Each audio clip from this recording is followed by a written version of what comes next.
On this episode of Ask Christian Counseling Associates, we're joined by Brett Durbin, Executive Director of Advancement at Honey Lake Clinic and founder of the Trash Mountain Project. For years, Brett served people living in some of the most difficult conditions in the world. While helping others navigate hardship, he eventually found himself facing burnout, the impact of repeated trauma, and a personal need for healing. Today, we'll explore a simple yet profound question: what actually heals trauma, and what tends to make it worse? Trauma has become one of the most discussed topics in mental health today. We hear about childhood trauma, church trauma, relationship trauma, even collective trauma. Yet despite all the attention, many people are still asking the same question: what actually helps people heal? Some people try to forget painful experiences. Others throw themselves into work, ministry, or helping others. Some isolate.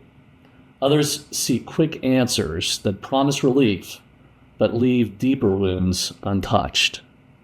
Today's guest knows this struggle firsthand. Brett Durbin spent years serving people in some of the most difficult circumstances imaginable. As founder of the Trash Mountain Project, he worked among communities living in extreme poverty around the world. He witnessed suffering, loss, and hardship on a daily basis. Yet while helping others, he found himself facing his own battle with burnout, emotional exhaustion, and ultimately, a journey of recovery. Today, we're exploring a question that matters to every one of us: what heals trauma, and what are the things we often do that actually make it worse? Brett, most people know you as ministry leader and founder of an international nonprofit and now a leader at Honey Lake. But somewhere along the way, the person helping everyone else became the person needing help. Tell us about that story. Yeah, well, I appreciate you having me on. I just have a great amount of appreciation for what you all do, and yeah, it's an honor to be able to share this. Honestly, just being someone who has been in several different, ministry positions. Starting off as a college young adult pastor, and teaching some at a Christian university down in Lakeland, Florida, and then having the opportunity to help some kids and families that lived in trash communities. God made a real call on my life and my wife's, and just on our family to do something after just going on a simple mission trip. Went to a trip to Honduras after a leader of a organization that did a lot with orphan care and foster care had invited us down there, and it was just one of those moments where you see something that you can't unsee, and God really started working on us, and we at the same time didn't want to just jump ahead and run into something that we really didn't understand. Or maybe there was a bunch of nonprofits out there, some good ministries that were already doing a lot of work in this space, and sadly what we found is there wasn't. There was some different organizations that might have sponsored kids in one of these communities, or maybe had a part of what they were doing, but no one was really focused on trash dump communities. And just to give you the audience an idea of what that is, it's internationally it would be an open landfill, an open trash dump that begins to develop an urban sprawl around it. So you end up with this community of people that are going in there and they're picking through, looking for anything that they can sell, recycle, food, whatever that may be. And so it's just kind of if you look at a massive dumpster dive type of situation, but this is in a landfill. So in the United States, we have laws and policies and things that keep you from doing that. But in most countries around the world, there is not a lot of regulation on these places, and so people that have no other place to go, they wind up there. And a lot of times it's criminals, a lot of times it's people that are trying to stay under the radar. So you have this mix that creates a quite an interesting subculture within a culture. And so yeah, after seeing our first one in Tegucigalpa, Honduras, we just made a decision that we couldn't really find anyone to partner with and move forward with. We got some help with seminary professors and others just kind of help get things moving. And I was able to do that work for 15 years, and it was incredible. Well, let me ask a couple of questions, because if I get all what you're saying, you were a pastor at the time that you were in Honduras doing a mission trip that you were invited to be on as part of a church, and then you came upon this huge need, and then it went from there. Yeah. It was one of those things back before things went viral. It could be viral when we came back. I had a friend of mine that came with us on that first trip. He was a videographer, and he just basically tried to capture the story of what we were seeing. And when we brought that back and just started sharing this little 9-minute video with people, all of a sudden the response was, what can we do to help? How can we, what can we do? And we're kind of sitting there thinking, we don't know, and maybe it's take a trip back, or maybe it's help with something. So we had connected with a pastor down there, and had started school and was doing a lot with, housing and different things like that. And so we just figured, well, we'll start with some just basic projects. But it really became something that the amount of response, we had to do something with it. And it was not just to maybe take a trip a year with my college team. It was okay, this is way bigger than this. And the church at the time had their own missions, things that they were invested in and going with. And so it kind of just evolved into its own nonprofit, and ended up, stepping away from that position and going full time with it before we really even knew if it was going to be viable. We just knew God was saying go. And so we did. And yeah. And I know a lot of pastors have to be listening and relating to this story, because I think that every church is tasked to do some type of mission. As the Great Commission is to go to the ends of the earth, so even my home church, there probably like 5-7 years ago, they definably started as an individual church going all over the world. And I just know that I used to be in the United Methodist Church, and we left there and joined the Global Methodist Church now. And so there's like a church structure that supports missions, especially in Africa is the ones that I'm familiar with, but it's like all over the place. And it just takes a huge amount of effort.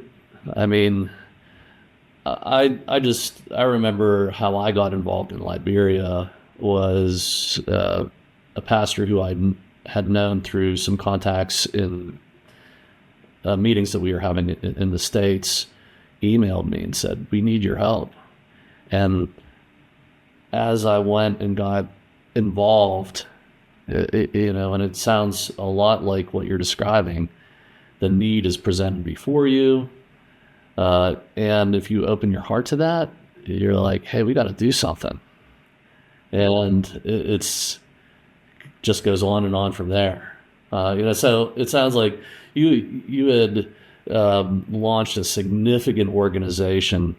And when you're talking about alleviating the poverty and all the struggle that's connected to that in a third world country and in the Trash Mountain Project, it sounds like a massive, a project that maybe could never be completely accomplished. That's what it seems like to me. Like when I'm in a third world country, there's moments of inspiration, like, well, man, we're gonna do this. God is with us. And yeah, and just speaking from my experience, and I've, I really respect missionaries. There's a couple from my church right now. They're coming back to be with us this weekend, but I think they've been in this certain spot for like 10 years and lived there. And I've met with missionaries who've come off the missionary field after 30 years. And I'm like, how do you even sustain that in some of these situations? But I know like there's been moments where I just I'm inspired and like, man, this is going to happen, and there's deep moments of despair where you ask yourself, can anything good come out of this? And like all the points in between, if that, so uh, I imagine that the Trash Mountain had all of those aspects to it. Yeah. Yeah. I mean, 100%. You felt it was very overwhelming because, when we first got started, we had just been to this one place, and then I was invited by a missionary friend to Phnom Penh, Cambodia, to see a second location. And then as this is happening, we're researching and trying to find, are these places everywhere? Is this widespread? And of course, over the years, we did a lot of research. And I think I've been, I want to say, by the time I left, I'd been to about 65 trash dump communities around the world, within probably 8 different countries. We did a lot of work in 5 main countries, but you were just seeing very similar issues in a lot of the spots. But we were also finding that this is everywhere. And so there was this aspect of when you stepped into it and knowing, we're just this small group of people in the United States that I'm not from any of these places. So also just the idea of me going in and doing much, it was much more about how do we find people who are in these areas, some local pastors and teachers and others that just are wanting to help with this issue. How do we team up with them? How do we help resource them? And that, because that was really for us, it was how do we tell their story? How do we, get the resources, the funding, the planning, all the things that can go behind, really making an impact, because they all had very similar issues. There was, no clean water, food and nutrition issues, no healthcare whatsoever, housing, education, starting with kids. There was just no education opportunities typically. And so what do we approach first? Because it's almost like, there's a lot of organizations, ministries that are focused on one of those things. They do clean water, or they do education, or they do. This was kind of okay, we're looking at an issue and then of a location that have all of these issues, and so we need to figure out how to kind of approach all of this at once. And so it was very overwhelming. I use the term, felt like you're shooting a BB gun at a bull sometimes, because you would have this just small impact in one place. But I think one of the keys was not letting that frustrate you, is just saying, you know what, this is a community of people that God has, put in our path and us in their path. And how can we best, work with them and make an impact and really just share Christ's love, and to me, that was the biggest thing. Is even as a pastor, I'd been a pastor a few years, and when I was reading things like Matthew 25, when I was in your youth, that fed me when I was thirsty, you gave me something to drink. When I was naked, you clothed me. When I was sick, you cared for me. When I was in prison, you visited me. Just that very famous passage.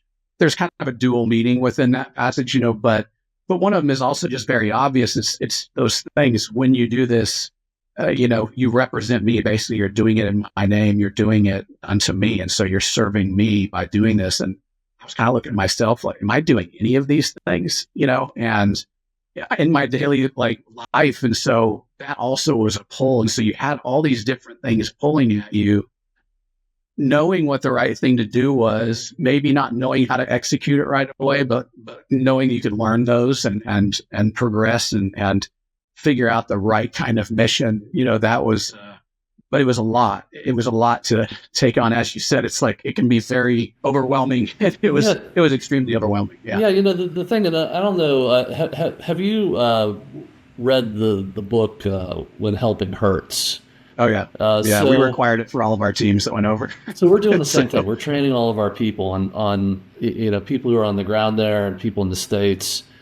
And, it's helped me a lot to understand that there's this mandate, and I would be paraphrased. Maybe you could help me out with this, but when Jesus unrolls the scroll and reads from Isaiah and says, "Today this has been fulfilled in your hearing," and he is talking about setting the captives free, and I would believe that what he's reading from includes the reference to the Jubilee, like that he's going to bring about alleviation to the poor and sickness and every broken thing. It it sets this mandate up that Jesus came to earth not only to bring salvation for us when we die, but to set us free from the effects of sin now. Now, I hope that to me is what the first couple of chapters of that book, the premise of that is. Hopefully, I'm not on shaky ground when I'm saying that, but so proclaiming that truth. I think a lot of people misunderstand in the church that is a mandate that we have, but I'm firmly convinced that missionaries know that mandate, it lays heavy on their heart. And one of the most profound truths that resource that the author lifts up is that poverty and struggle that you would see at the Trash Mountain Project, or what we're dealing with Seeds of Freedom in Liberia, is not primarily a material need. It is a spiritual need that gets uncovered when you try to deal with poverty. That you're going to have to deal with all of these things of mind and heart if you're going to have any shot at alleviating the material need. And that's what drives it. So one of the things that I immediately have to deal with when I'm in missions is people are asking me, like, why are you doing this? And it's never put to me exactly that way. Like it's nobody from the church would ever say that. But they do ask, what got you to Liberia? Or why would you devote this amount of budget to this? Or, it comes in like subtle questions to say, are we really being called to do this? At first, like as a counselor and learning that these needs are emotional and spiritual, I'm like, man, this is like right up our alley. But even like in the mission work that I've done, like it is heavy on my heart that God has designed us to do this and wants us to do it, and it's what He's doing. And so it's salvation now and in the future. And the more you get into that, the more you want to do it. I'd speak for myself, like that's like my heart opens to this, and I just want to see this happen. But at the same time, I'd have to say it's true. Also, what's coming out is every limitation, emotionally, spiritually, that I have, and I see it coming out on the people that we're trying to help too. That all has to be dealt with. It's tricky. I mean, it's complex. It's challenging, and I'd have to admit, like, there's a piece of me that's just, and this is going to sound selfish, but like, there's a piece of me saying, man, my life would be a whole lot easier if I just didn't have to deal with this, And that's probably the most polite thing. Like, in the dark moments, you just notice, like, wow, this is being brought to bear. This is coming out. Like, you have to deal with this. And so I didn't account for that when I first got into it. Yeah. It sounds like you can relate, so tell me, like, and I can only imagine, but you're like saying, we're gonna visit every trash site in the world where this is happening, and we're gonna have an impact. We're gonna take on the challenge. Tell me some of the things that happen once you start to get into that.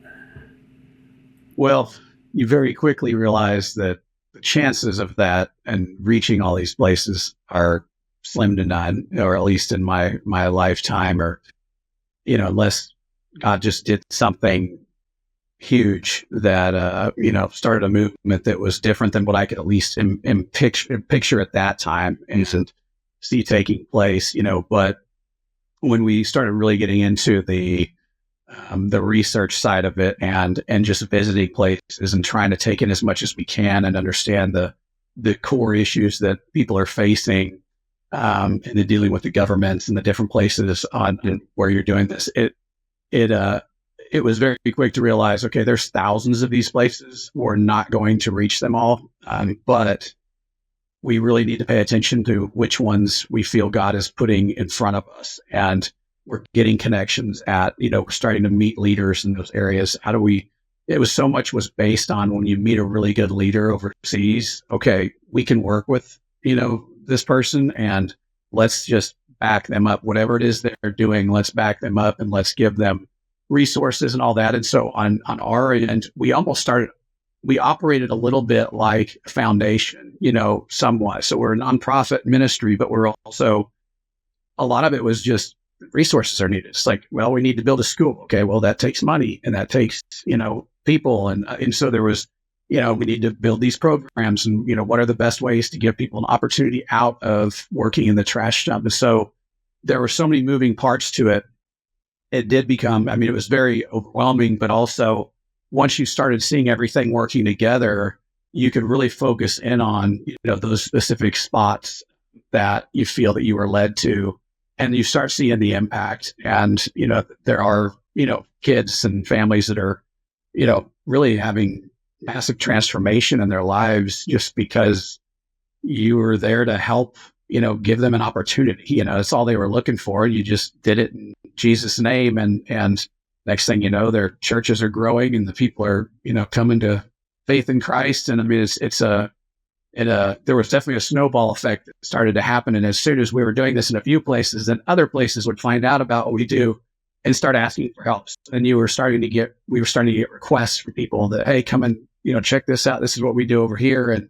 And so, yeah, it snowballed and it grew really quick in the beginning. And, we were able to see God move in some pretty incredible ways that I honestly never thought I would see, so. Yeah. To me, that's the part that we have to really emphasize here is, we're talking about trauma today, and that's a part of this story and a part of every missionary story. It cannot obscure or allow to define the great things that God will do, the power of Jesus Christ to change every heart, and that you're seeing that daily. And to me, that's there all over the place where this is going on, that keeps people, getting, engaged in this. You really do, when you step forward in faith, to, see what God is doing in terrible places where there's deep brokenness.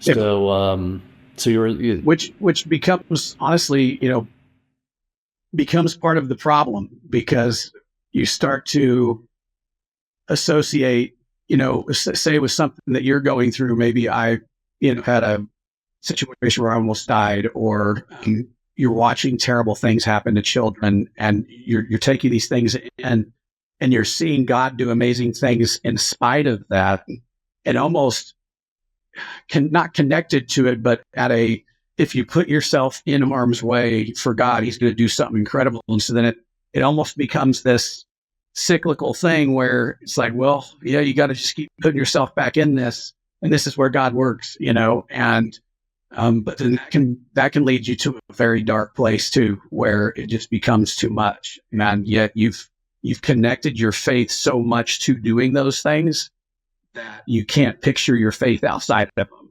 It becomes your identity. Wow. Yeah. So you have this deep obligation just to continue to present yourself to this. And there's extreme situations there that continue to impact you. But if you consider yourself a believer, you're compelled to do it. And there's people who are going their whole lives in these arenas of third world countries where there's like deep despair every day, extreme things happening, life and death. I would just, one last thing that I would always bring up that I think is just harmful, and it comes from Helping That Hurts, is the author will point us to what keeps this all going is broken relationship. And so there's dysfunction in the relationship with the helpers and the helpees. And people didn't assume that. I think that There was a person who I remember, she was coming back from a mission trip, and she was just like, we need to do something about this. And I could just tell that like she needed debriefed, because I couldn't like, just knowing the situation that she was involved in, like there's no quick answer. It's just, we're dealing with that as quickly as possible, but there's nothing I can do right this moment. And I could tell that she hadn't considered what was happening in that system yet. She didn't have time to see it, but she was going to. She keeps on going back. And one of the things that really is harmful, like if you had $10 billion to set down, it's going to take more than a day to rescue that person that you want to rescue right now. And there's all these relationships involved that you have to navigate that are not working. Even the people who are asking for help. And you have to me, that's the weirdest thing about this. And even when I tell other people, they're like, well, that person's terrible. And it's not that way. And I hope this makes sense to the listeners. Every place where I've gone and I've tried to help, I'm tasked to love this person, and they're worthy of that. And you get that sense, but at the same time, there is brokenness all the way through that. I don't know. I'm trying to figure like an example of it, but I don't even want to say anything. I don't know, Brett, if something comes to mind as an example of like a tough experience that you had that just really hurt. Hurt me or hurt someone else? I think that it could go that way too. Like sometimes I feel like I've done something that's hurt somebody. Yeah. I would say, and we'll probably get into a little bit more of my story here in a while, like what ended up, happening with me and why I'm no longer with Trash Mountain. But I can tell you that a big piece of that process and dealing with what was going on with me and things I was taking on myself, when you start going through these this type of work and you are having an impact, and you can look and say, yeah, hey, we got thousands of kids, we're helping every day, we're doing this, we're doing that. But then you get the phone call that 6-year-old girl, within the San Mateo trash dump community in the Philippines, had a form of asthma that we were not aware of. No one really knew. Pastor knew that there were some issues, but we'd been working in this community for years, and we're going over there on a trip. And right before we get over there, we show up in the community and find out that this little girl had died. And she was part of that, basically the group that we were working with there. I would have considered their family like a key family that, our team over there and our pastor there was working with. And all she needed was what would have cost $3.50 a inhaler, and she would have lived. But because of where they're located, by the time they even got a hold of someone who had transportation that could get her to a place to get help, it was basically too late, and so you go in and you see this, small coffin with this, girl in it, and it's, the family's there, and they're crying and they're coming up, and that despair you walk away with thinking, first of all, how did we fail? Like, how did we not know about this? How did we not have basic medical necessities in this community for the issues maybe that they were dealing with? And then we come to find out that there's a bunch of kids that have the same issue. So of course, within 24 hours, we had all of those things there and provided, but that did not save this little girl and this family from this loss. And I remember walking away from that. So just, that's an example of, you walk away and you think you can be doing 100 things great, and that one thing that you miss, yes, was that on us? Was that our fault? No, it wasn't your fault.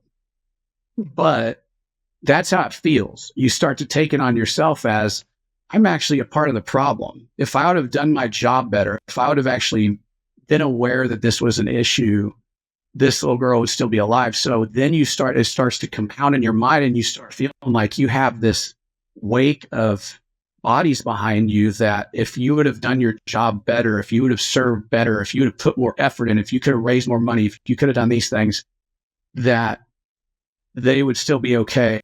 And so you're all of a sudden a part of the problem.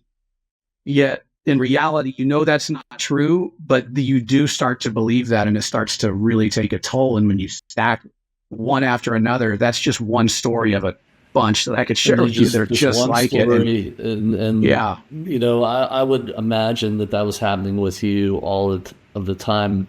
It seems what you're describing is a form of survivor's guilt, where and what we're hearing is just, no matter what somebody tells you, all this stuff that you just described is going through your mind, and I could demonstrate to you that it's not your fault. But that is very believable, like over and over again. And it starts to just play all the time. And it can get intense just through like how things evolve. But tell me, what was the story of how this comes to a head for you? Like, because now these kinds of traumas are happening, and these experiences, how does that go forward?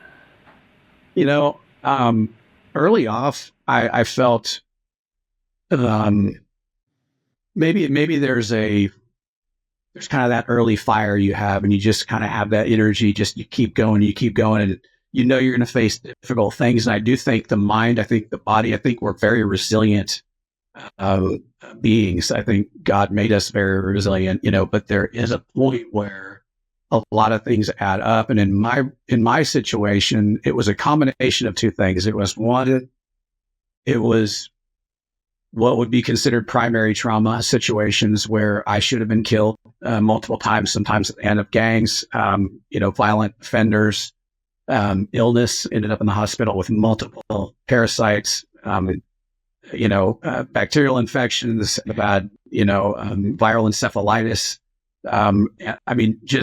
You go through all these things, and over time, and you kind of, at first, I think you almost feel like it's just part of it. It's almost like you wear it like a badge. It's like, well, I made it through that one. God kept me alive for this one, and you keep going. And I think those did have an impact for sure. I think there was a slow trickle happening that I was unaware of, but then on top of that, the secondary trauma stress, whatever you want to call it, where you're seeing all of this other pain and suffering, the little girl dying, seeing her family going through what they're going through, hearing story after story after story of kids being sold off into trafficking situations, slavery, disappearing from their families, disappearing from our programs, being raped at age 8, I could get into things that are just kind of mind numbing, and it's over and over and over. And at a point, I had a really good counselor named Corey Schleep. He's with Christ First Counseling in Topeka, Kansas. Incredible guy. And he actually just saw me speak once I was at a big event, and I was sharing a story from Trash Mountain. And he literally just came up and gave me his card afterward and said, "Hey, I know you don't know me, but I've met your brother before, and I know your family. And but if you ever need to talk, just let me know." And I'm like, well, that's kind of an odd, And I said, "Well, what made you come up and offer that?" And he said, "Well," he's like, "you're actually processing these stories you're sharing as you're speaking. Like, I can see you going through." And it hit me, and I was like, "Man, that is so true." And it was so emotional every time I would tell it. And so, I started talking with him, and he definitely was recognizing that there was some trauma things going on, and that I probably needed to have someone like him, which I did. And over time, he was such a great, resource to me and to some of the people on our staff, and his group. It's a small version of what you do, and they were my Christian counseling associate too. That was who they were for our team. And so that was a really big deal. But the problem was this stuff was still adding up. And for me, I would say in true pastor mode, and I'm not trying to light us all up in a certain way, but we're pretty good about not asking for help when we should. And that's not, I don't blame pastors. Honestly, I feel like it's one of the lowliest positions out there because you kind of are an island. You do have to keep it together. You're supposed to be at this, I don't know, held to a higher standard, all these different things. And again, pastors, we don't want to hear that you're not okay. And there's a lot of stuff that we'll just ignore. And as a counselor, I can relate to this gentleman that you described. You watch and you notice things that other people are ignoring. Like one thing that happens like commonly in trauma is people are talking about something that's traumatic. They'll lose their ability or their train of thought because there's something now like being generated that they're trying to manage, so they can't keep the narrative. It happens to me a lot. Like if something powerful comes into my mind, I could like forget what I was talking about. And most people wouldn't recognize that, but if you see, it's a tell that somebody has experienced something that's charged. So this counselor is probably seeing and attending to that. And it was a great thing for him to do to come forward. But the general public doesn't want to know. Like they're just like, we just want to know that you're okay. One time I had a friend. He's passed away now, and his name was Randy, and he was one of my early mentors. He was a pastor, and one day he came to me, and he said he was going to quit the pastorate. And I was a counselor.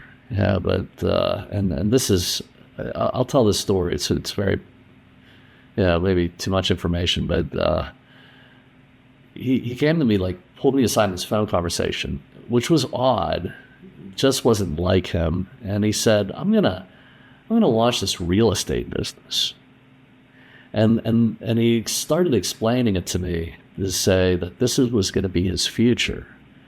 And his whole identity was pastor. Like he had left everything, and he was years and years down the road, living in a place that he didn't like, to answer the call.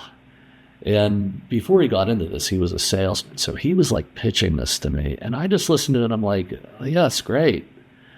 And I walked away from that I guess wanting to believe that. Wasn't untrue.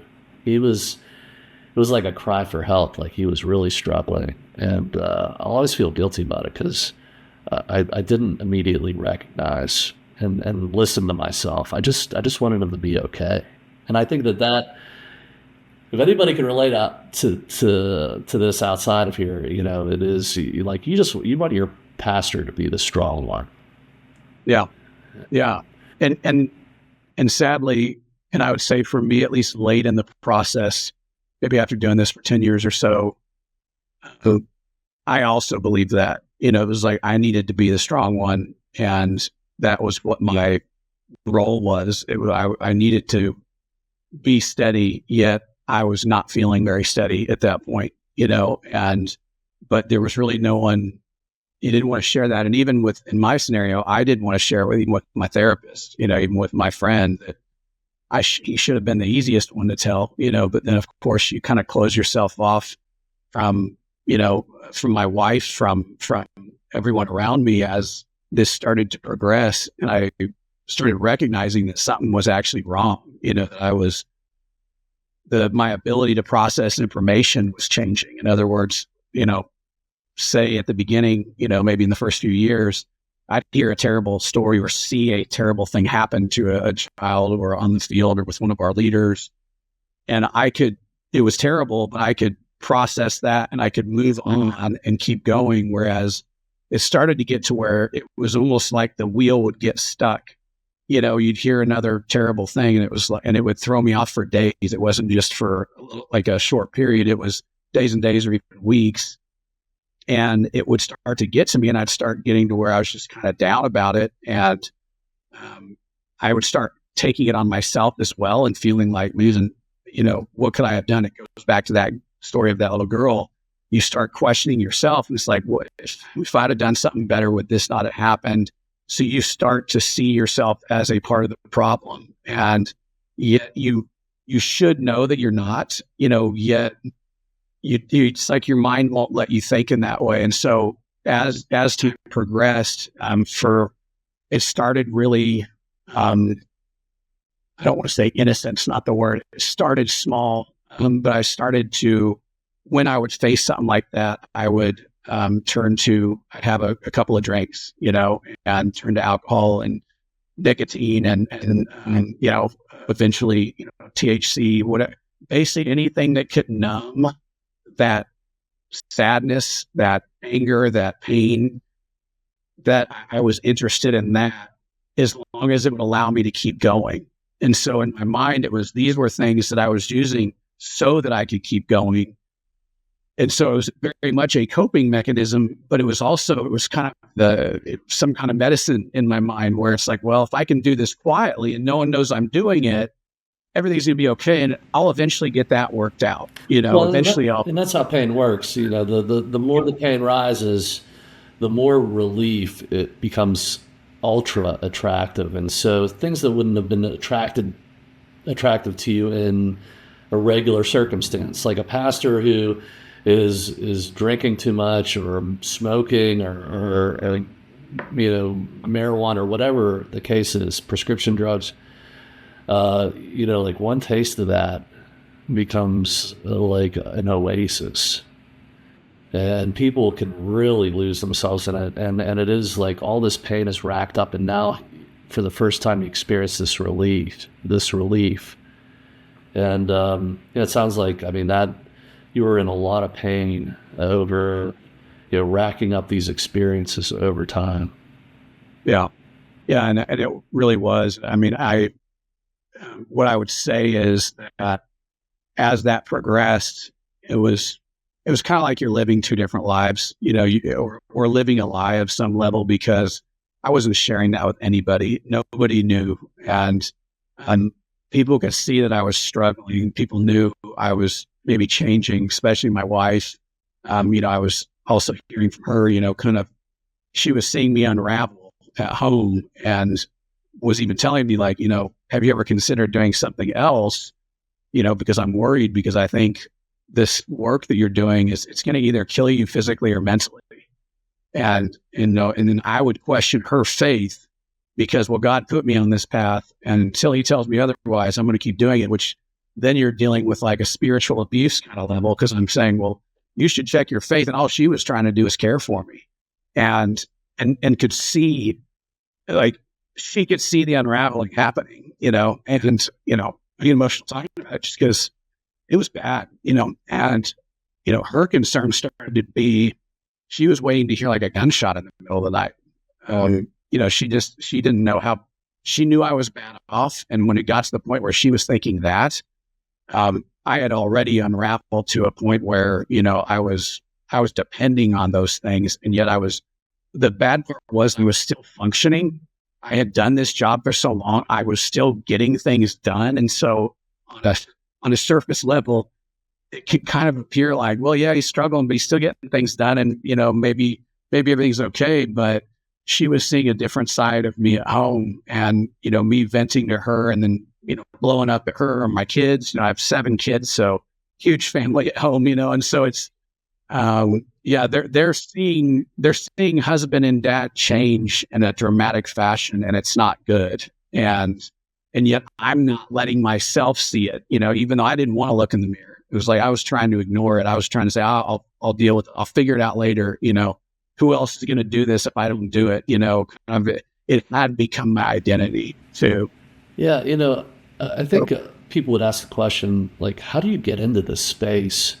And it is difficult unless you have some type of reference to it, but I'd want people to recognize that it's almost like you get backed into a corner. You have this persona that everything is okay. And at the same time, as this racks up in the pressure and all of the trauma, the pain, it becomes scary. You wonder what's going to happen next if you can keep things going. And some people just, because they're getting trapped in some kind of avoidance loop where they're relieving the pain somehow and it's not acceptable, that gets discovered real quick, and it's a reputation changer, humiliation.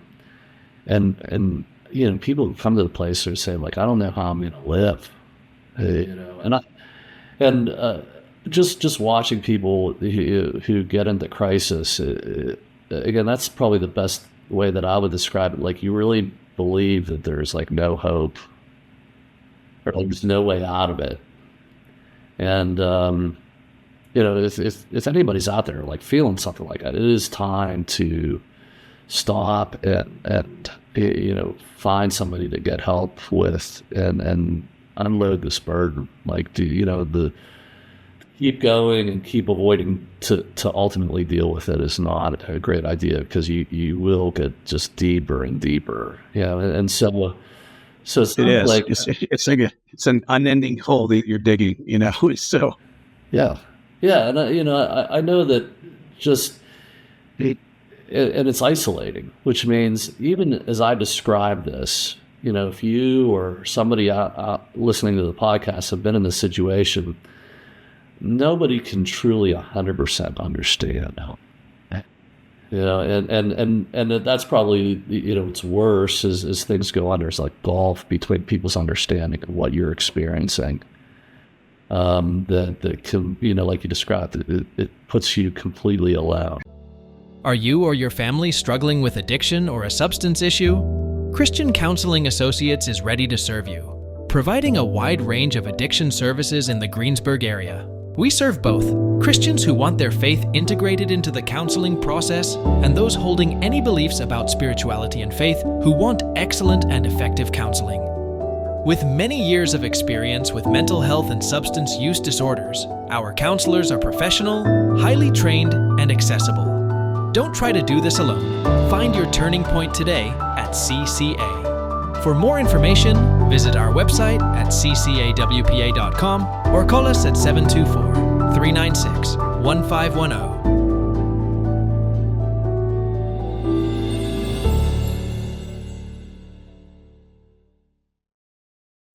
yeah, well, and being honest with someone, like I agree with you 100%. Finding someone that you can talk with, which again, I would highly recommend a trained counselor, therapist, someone that you can have that conversation with honestly. That was one of my issues too, is I had access to some really good counselors. I wouldn't even be honest with them because I had to protect you. You very much feel when you're in a ministry position, a lot of guys, now that I work in this space for the last, several years. It's really, you talk to a lot of people in a similar scenario, and they are looking at this isn't just, the ministry side, my relationship with God. This is also my livelihood. This is also what I do on a daily basis. And if I talk to anybody, if I share this, I hate to say it, but, the church is really bad about shooting their wounded. We're actually, I should say, we're really good at that. We shoot our wounded a lot of times, where someone may come forward and say something like, I'm really struggling, I need help.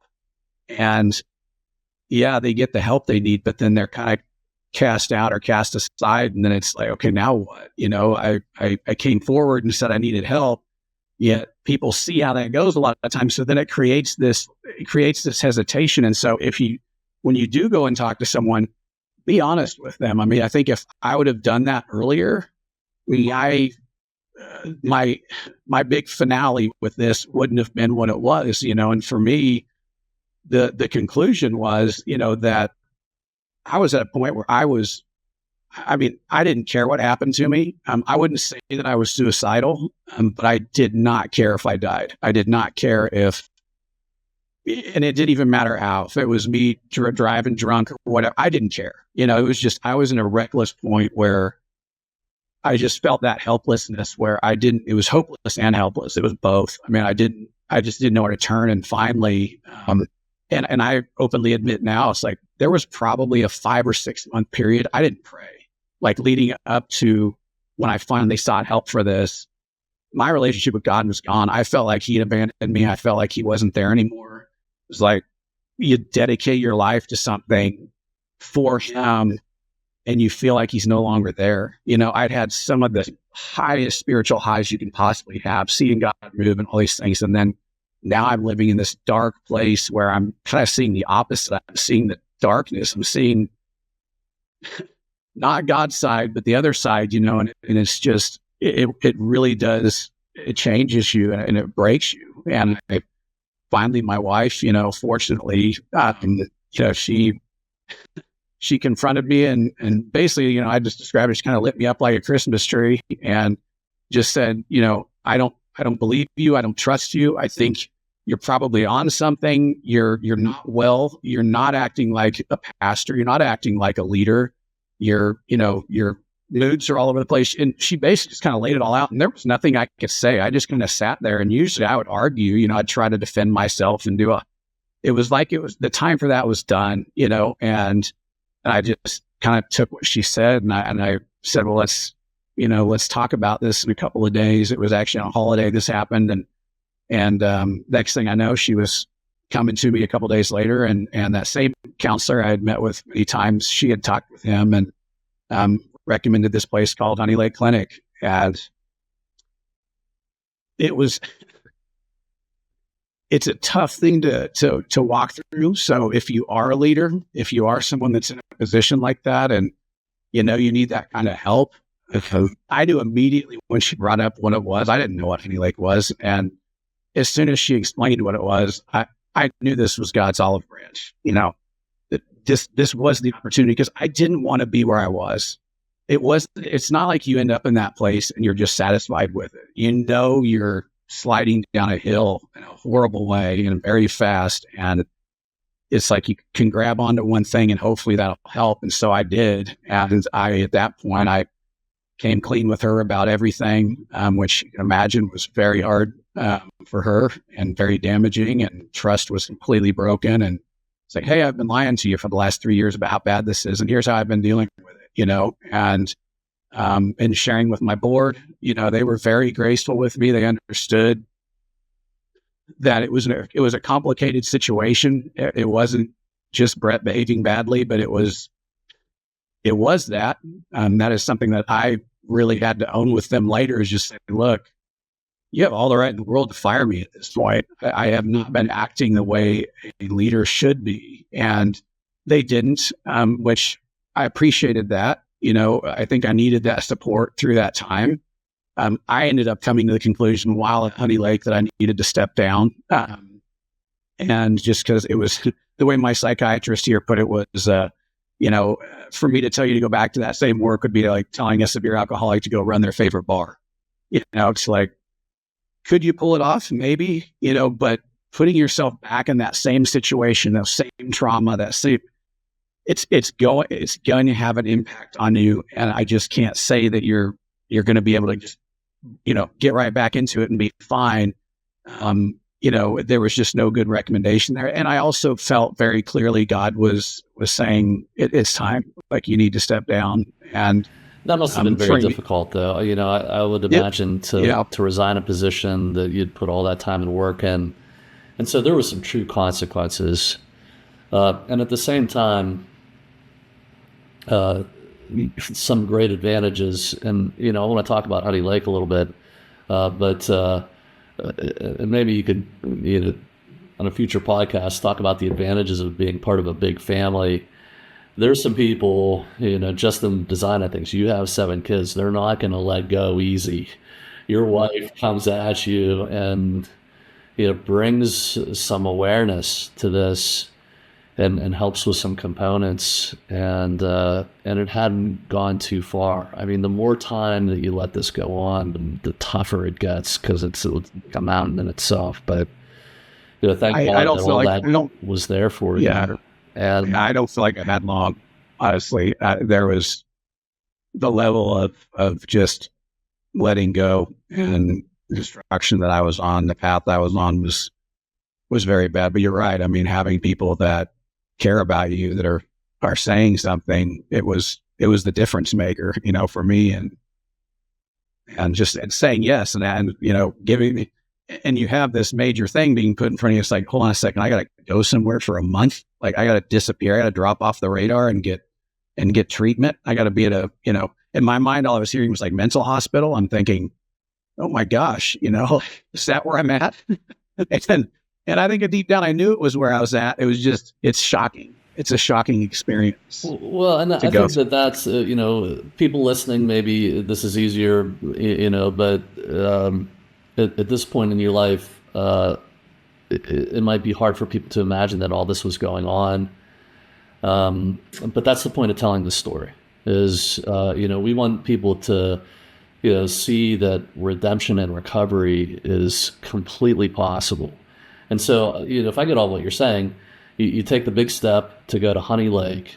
It's a month of respite and treatment, of getting the connected counseling and resources that you need very quickly. Things start to happen.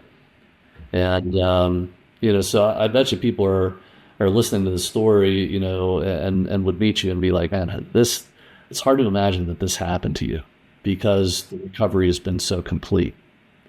And that's what we want people to hear the story and recognize. So you take a step like this, it's going to happen for you. There's no guarantees in anything, but this place that this is why we're talking to Honey Lake too, is that Honey Lake will take people from all over the country, and you can go to a place in Florida on Honey Lake campus and very quickly get your feet back on solid ground. They're expert at doing that. And a lot of people fear, like, what is this going to be like? Go on the website and take a look at the Honey Lake campus. I like to call it's like a resort. Everything that you need during a time of rest and recovery is there for you. But I would also say, if you imagine, how effective you had to be to take on what you were taking on. And now that you're at Honey Lake as part of the leaders there's other people at Honey Lake who are world renowned. They are the best, and they're going to take care of you. And so, that is, this story is a demonstration of what God can do through dedicated people, who are there when you need them to be. And CCA works with Honey Lake. We have counseling offices in 6 states, and when this goes beyond what we can do in counseling once a week or on a regular basis to having to do something now, we are recommending Honey Lake first, and without hesitation, it is the best place to go. So. We appreciate that, but I feel the same way, but I'm, probably not the most objective person to ask. You have a bias in this. I'm a bit biased, Yeah. But biased for good reason. I think I'm a unique scenario where it's like I was a product of this, and the turnaround that can happen for people is dramatic, and mine was, and I wouldn't have thought of some kind of 30 to 45 day program would have that ability, to really not just give you your life back at some level, but also just your relationship with God and how much He's front and center of everything that happens here. It changes everything. And, and for my scenario, that was actually a big piece of the puzzle. I remember flying down here, and my first prayer I prayed in months, was just a very quick on the plane, just said, God, convince me that you love me and teach me to be meek, and those two things for some reason are what came to me. And to be at a place where you're a pastor praying, God, convince me you love me, you are in a bad spot. Like if you're at that stage, you're at that, most basic understanding of who God is, and you're not sure of it anymore. My faith never went away, but my dependence on God and my I think relationship with God did, and you get disconnected, and it was a moment, and I think, you're at a place like this the first several days and you're looking around. I remember one of our first process groups we did, because you have a psychiatrist, you have a therapist, you have a pastor that you work with, you have this whole team that you're working with, but then you also have these groups. I was sitting in this group, and I look at this guy next to me and I'm thinking, man, this guy's crazy, And then, of course, then you have the realization of, oh, I'm sitting in the chair next to him, and it's like, okay, well, all of us in here have some issues. All of us in here are here for a reason. And I think once I was able to kind of embrace that and get over myself, and I think that was the meekness thing. It was the power under control. Let any kind of pride you have go. Just be humble in this process and understand. Yeah, you're here because because for that. And yeah, the walls come down, the emotional walls come down, and your heart becomes open, and you're not alone anymore. You realize everybody has their challenges, and despite those things, you can still trust people who are going through something, and then you understand that you can be trusted again. And so some great stories. We're actually going to do a part 2 of this. So people are like, man, I wonder what all that was like. CCA is going to go to Honey Lake and talk to Brett Durbin in person and some of the other people on the team, and we're going to show you exactly what this is all like, and maybe some of what the steps of recovery would be like. We're going to go into detail. So I really encourage people who've gotten this far on the podcast to, and this is the easy part, because this testimony is powerful and compelling, and I bet you there's people listening to this who are in a similar place. They know they're in an area that they shouldn't be in. Whether you're a pastor, a church leader, a person in a family. And things are happening, and you're involved in things now to try to kill the pain. I want you to remember Brett's story, and look forward to part 2. But one of the things that we want to leave people with, knowing about these stories is, what's it all about with this trauma? And let me just run through some facts and tools about trauma. People could recognize this in your story that you've really graciously shared with us, and I really do appreciate just the opportunity to connect. I mean, it makes you an expert in a certain kind of way, But one thing that we would want to lift up, because people will imagine like trauma had to be something like, your life was in danger, you were dangled off of a ledge, or somebody was shooting at you. All those things could have happened to you, and I don't need you to mention those things today, if they did. But those would be like the big events that they can leave an immediate mark on you. So we refer to that as big T traumas. So capital T trauma. And we will have people who will be in death-defying situations. I used to work with a doctor over here who was sending us patients who'd been in car accidents, and they just couldn't get the image out of their mind. At one time I had a person his car had flipped over, and he was like in a service vehicle, and there was fluid coming from the engine going across the windshield, and it was in his mind, this car is going to blow up. And he was hurt also. And he just couldn't get that image out of his mind. That's a big T trauma. But there's also small T trauma. And those are the things that are just happening day in, day out, day after day. Both primary, like Brett was describing, like things that were happening to him, but also things that he knew about, secondary small T traumas. And over time, those become formative. They form the way that you look at things, and it can get deep into your heart and take your life in another direction. And it's primarily both of those are big time emotional pain generators, like to the point where it hurts, like physically. Like you can, so that's one thing to notice. But there's acute and chronic exposure, so there's something that can happen real quick, or it could just happen over time. And, we run into police officers who just every day they have to put on the uniform, And every day it's dangerous. And after 10, 20 years, they're just completely emotionally shut down.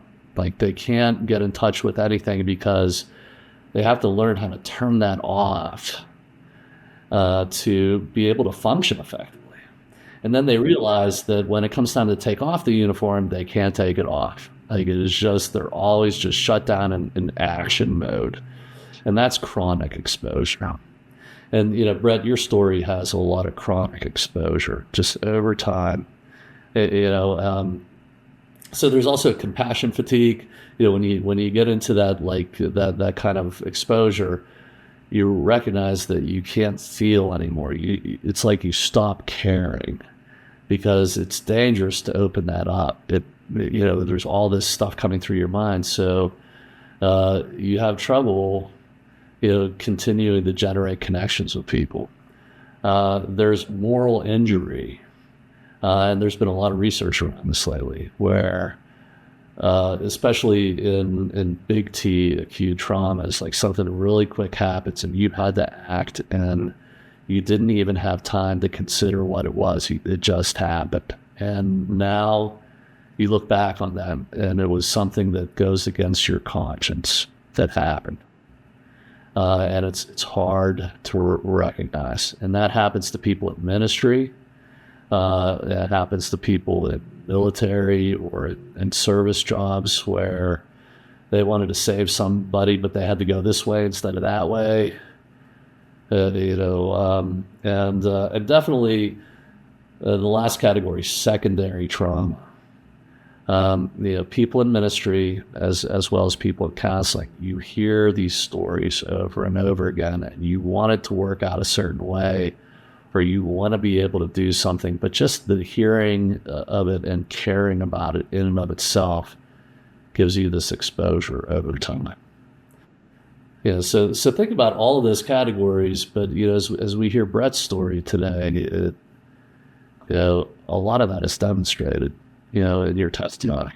And so it can, with even people who have support, it can come to a head where it becomes difficult to function and to keep going in the capacity that you have responsibility at. But the second question is, what makes trauma worse? How do I deal with this? And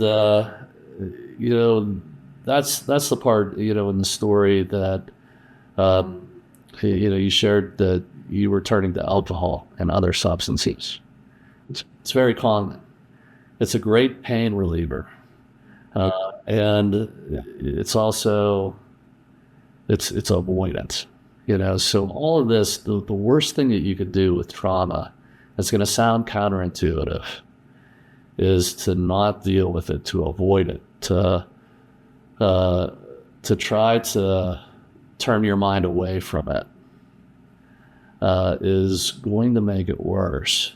I don't know. Can you think of any examples that you see either professionally or just even personally that became true? Just the avoidant, like not wanting to deal with it.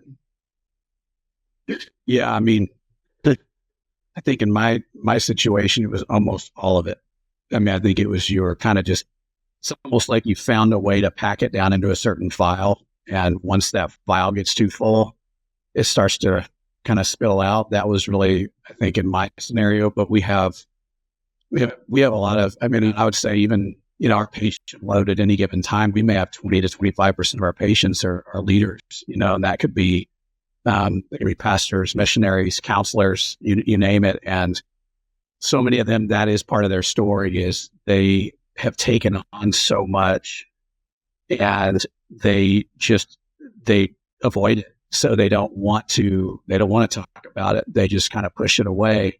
And that, I think, is, like you said, I think that's probably the most dangerous thing you can do, or they numb it. It's like, it's usually both. I think most of the time I see it, it's both. Like they're numbing it and that is how they're pushing it away, And these examples don't need to necessarily mean this, but that the one that, pastors who want to avoid a conversation, like they just change the subject. you're sitting there like, wow, that was weird. But you notice that they don't want to get into like a deep conversation. I would use one personal example, and this is in no way like a big thing, but it could have become big. I remember I was in Washington, D.C. on a very hot day, and I got stuck inside of a hot elevator that was very small with like a group of people. Like we were stuck in there, and you couldn't move. Like the next person was up against me. And I had this idea in my mind that we were not going to be rescued. And I had to eventually, we ended up crawling out of the elevator, but there was like people in tears.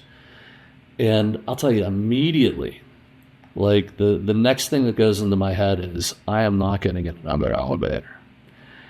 And I just wanted to take the stairs. Like the rest of the weekend, I wanted to take the stairs. And being a counselor, I just knew I can't take the stairs. I had to get back in this elevator, and I did. But I'll tell you, to this day, I do not like elevators. And I just have to face it. But it's still there, that memory. That's an example of just like a trauma that is meaningless. It's not like hurting me, but like, man, that I want to avoid it. And I would still like have this urge to take the stairs a little bit if I was on. So you'll notice that, so that is the worst thing, and it's not like super complex. It can become complex how people develop avoidance strategies. But if you've been shocked by something, or you're getting shocked every day, you eventually don't want to deal with it. Another thing I could say, just as a personal example, sometimes I don't want to answer my emails. And I know there's a lot of people relating to me right now, but there's a piece of that. It's like, I don't know what's going to be in there.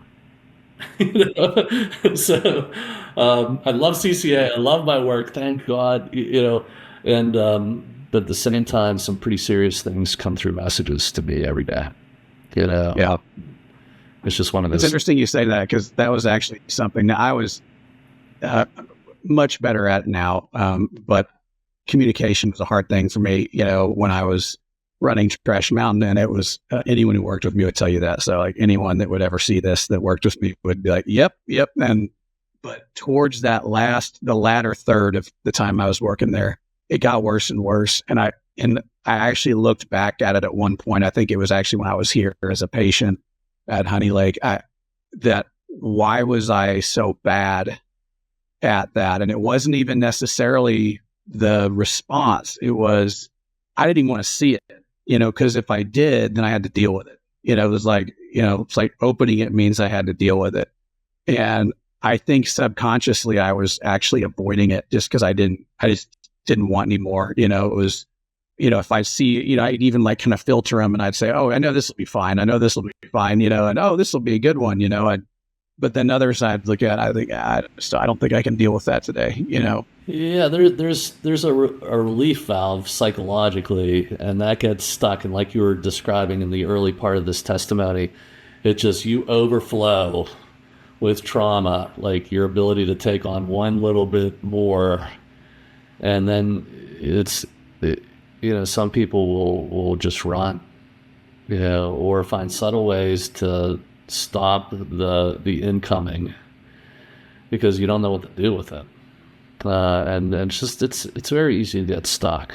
Yeah. So yeah, but that is, one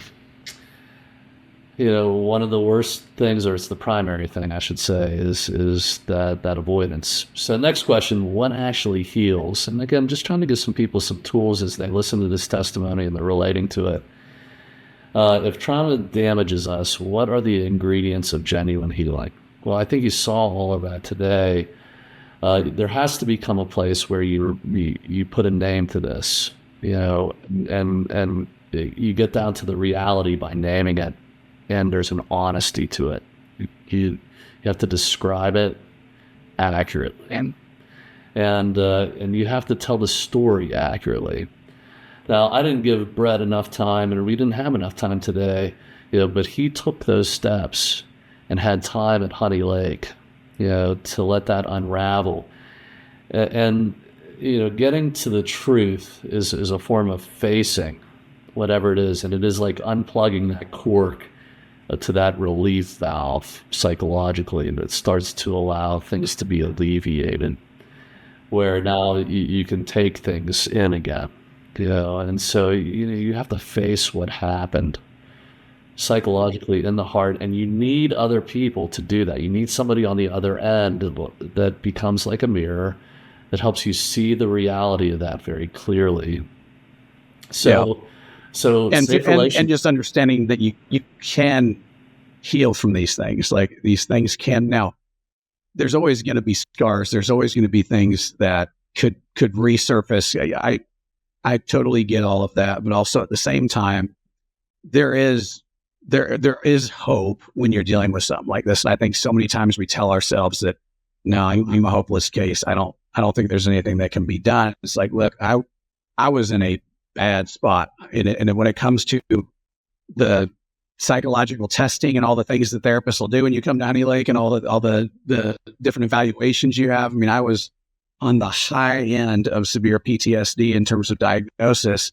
And if you were to test me today, I wouldn't even register on the scale, and so and that's not an arrogant statement. That's not an overconfident statement.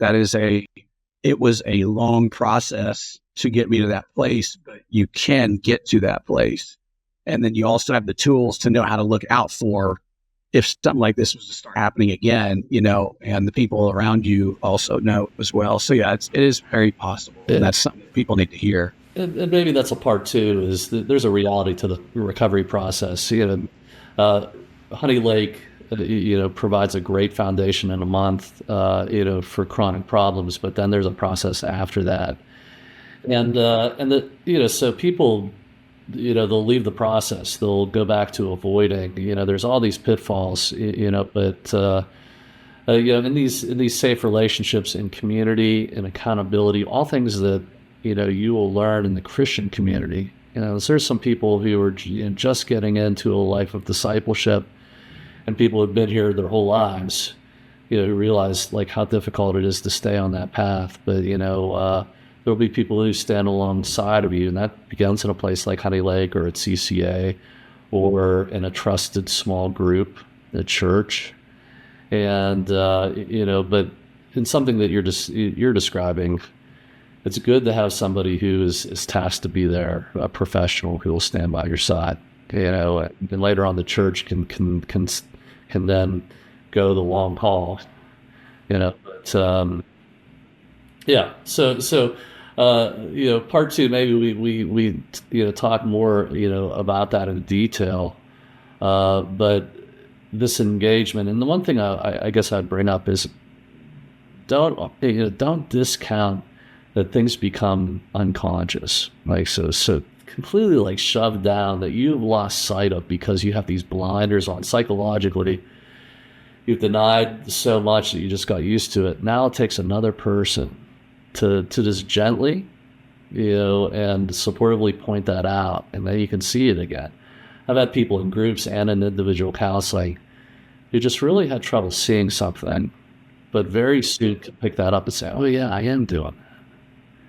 And let it back. Self-awareness is a hard thing when you're in that situation, I think it's hard for all of us, period, but it's, when you're struggling, self-awareness is not strong, Yeah, so truth and connection.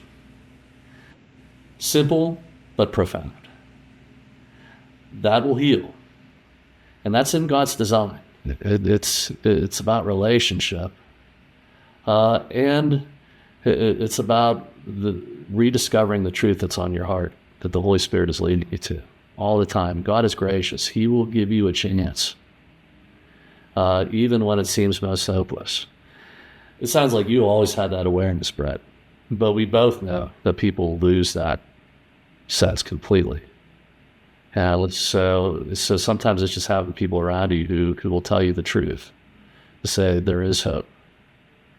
And you can find that again at Honey Lake with somebody like Brett, or at CCA.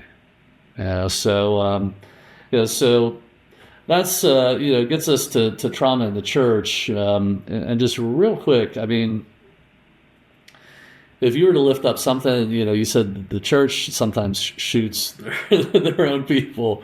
I know that's a rough way to say it, but yeah, and we love the church. There's no better place in this world. So don't get us wrong in what we're saying. But is there any advice to pastors who are listening to say, like, I want to become a trauma-friendly place?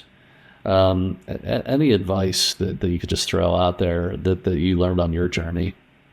Yeah, I mean, it definitely starts with leadership. It starts with those that are in those positions being aware of it, which I would say most pastors I've ever met. I mean, well, I'd say all pastors and leaders in the church have some level of secondary trauma issues they're dealing with, whether they want to, think about it or not. They're always dealing with everyone else's stuff. They're kind of supposed to be that rock that people can stand on and can come to.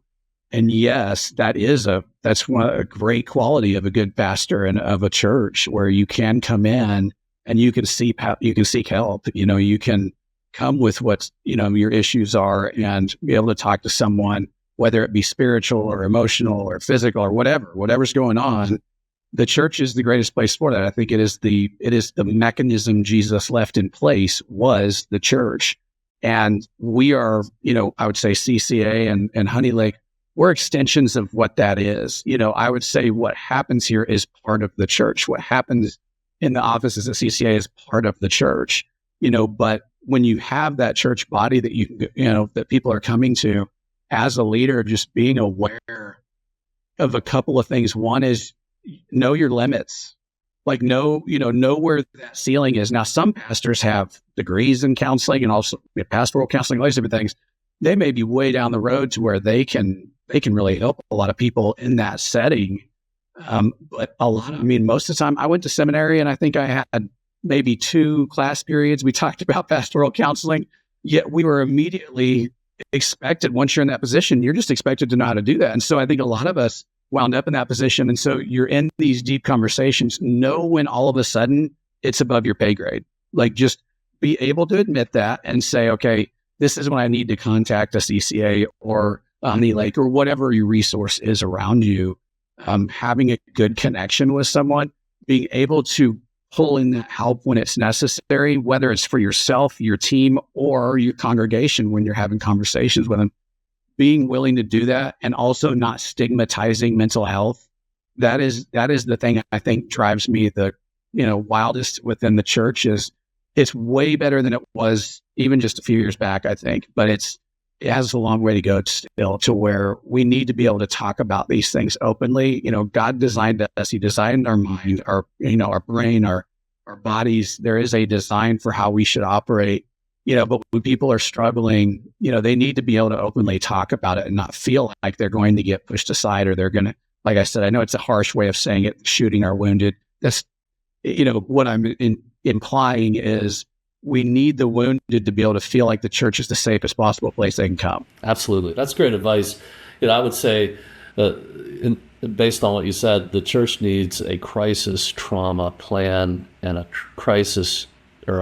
trauma process, and just a way to recognize it so they can engage it. So, folks, stay tuned for part 2 of Brett Durbin and the folks at Honey Lake, because we're going to be in Florida, very soon for another podcast, sunny Florida. And we're just really excited about that. And I appreciate your time today. And just, to sum this up, and this is our always be counseling takeaway, the ABCs of healing. What really heals? Healing often begins when people stop trying to outrun their pain. Trauma grows in secrecy, avoidance, and isolation. Recovery grows through truth, connection, meaning, and faith. As Christians, healing is not forgetting the wound. It's learning how to move forward without allowing the wound to define who we are. So, Brett, thank you for sharing your testimony today. It will help a lot of people. Thank you for all you do and for all that Honey Lake does. And would you end us in prayer, especially for those who might really just have a personal connection to this testimony? Yeah, absolutely. Father, we just praise you for who you are. Just that you're a God that loves us in a way that we'll never be able to fully understand this side of heaven and this side of being face to face with you. But there's so many people out there right now listening to this, and I would say all of us have been in this scenario at times when we're just in need of you. We need to feel that comfort and that love, and that that I do have a Father in heaven that cares about me, and that I can turn to him, and that you are there. Even when we feel like we're alone, you are there. And I think so many times people that are dealing with this right now and are listening to this they're lacking your peace, Father, to understand God's peace and to embrace that, and to know that we are free in you, that you have already done everything, to the extent of we can come to you and know that we have an eternity, a salvation in you, and a faith that can really drive us forward in life. And that really outside of you, there's everything else is secondary. But if we can come to you and just seek your guidance, Lord, I would ask that your Spirit would influence people right now that are praying and that are listening to this and can relate to something that has been said today. Just that your Spirit would guide them on what to do next, and to that they would be willing to step out and find that help that they need and that you ultimately want for them, because they are your child. God, we love you for that. Thank you for the cross. In Jesus' name, amen. Amen. Amen. Brett Durbin and Honey Lake, thank you for being here on the podcast today. And folks, thanks for listening. We'll see you next time.